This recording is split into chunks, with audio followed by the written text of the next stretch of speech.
lot of interesting new technology that scrubs job descriptions for gendered words. Yes. You know, because they are literally the ways that companies are presenting opportunities. Yes. Is screening out. Women are self-screening out because they're seeing words that they don't relate to or resonate with. Absolutely. So there's literally like technology is going to have to help us shortcut our biases because we are so, unfortunately, kind of hopeless when it comes to, it's true. I mean, it's really hardwired into us to be biased against maybe ourselves and believing the stereotypes we hear. Yes. But then also particularly bias coming at us, of course, from folks who have not kind of done the work around, you know, their own choices, right? Putting us into boxes. So I want to know from you, so when you experienced in your career, maybe some stereotype threat, and how did you correct for it when you know that it may be being applied to you? How do you not get swamped by that? It's like the death by 1,000 cuts. You know, it does accumulate.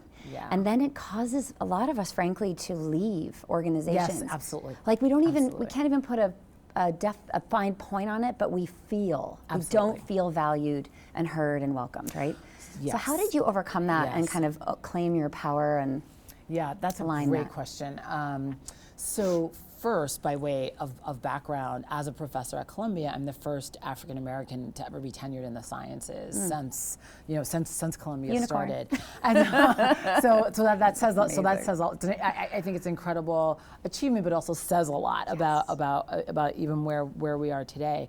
People think I don't struggle. I struggle every single day. I have perfectionistic syndrome where I work on an article for a year and then I work on it for another year. And I know the literature that women are more likely to do that. That perfectionistic syndrome is linked to being worried about being stereotyped.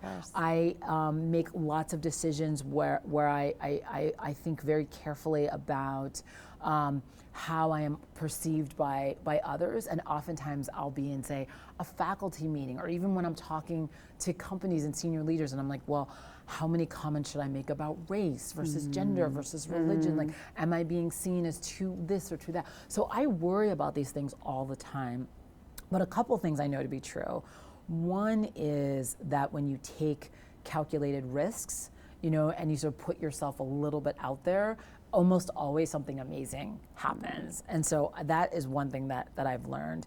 Two, I really believe that the whole diversity and inclusion architecture, people don't understand the underlying science. And when they understand that it's not about bad people doing bad things, but about these structural differences, it sort of gives me hope, and that helps me take these calculated risks.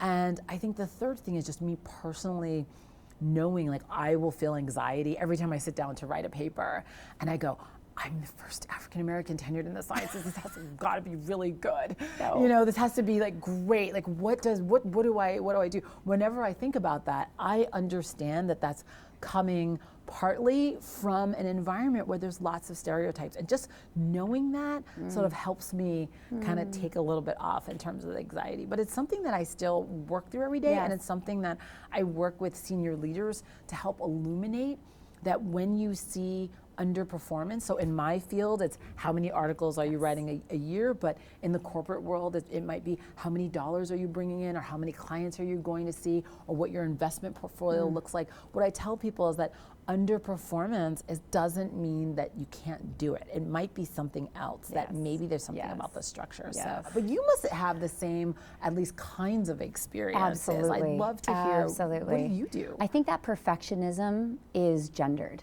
Yes. And if I were a person of color, I'd have it even worse. Because I think when you're the only, there's so much pressure on your shoulders. And this is the problem with the demographics as we see them in many companies, particularly at the senior level.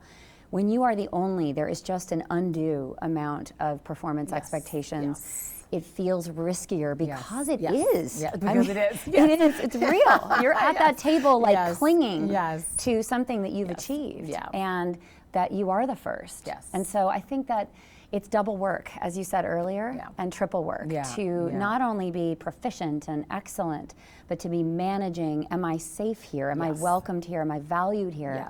Am I a token? You know, all of those things that go through our heads. And so that's why I loved your comment about like who has supported you to help you believe not only do you belong here, but that, you know, you're a star.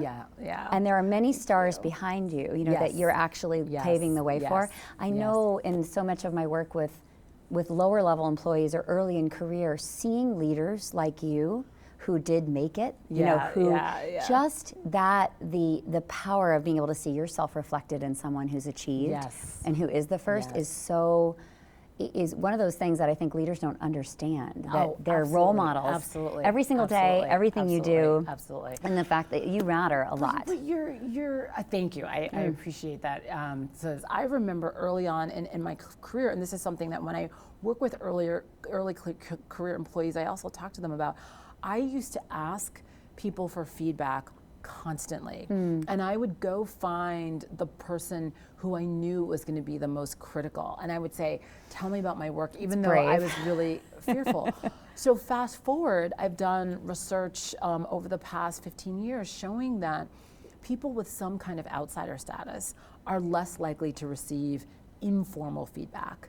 So everyone receives formal feedback, which is, you know, at the end of the year or your mid-year review, but the water cooler feedback, which is what really matters. Which is what really matters. Like, hey, I think that you should be doing this, or hey, have you thought about this, or hey, this new something or other came out and you should do this, or hey, you probably didn't pull it together the way you should have, but you know, come back the next day. That informal feedback is really what sort of pushes people in one direction or another. And so there are all of these subtle. So the way I always think about it is, what is the structure of the company that either gives rise or facilitates stereotypes in really unconscious ways, or what is the company doing to mitigate those stereotypes? And that is all at a very unconscious level.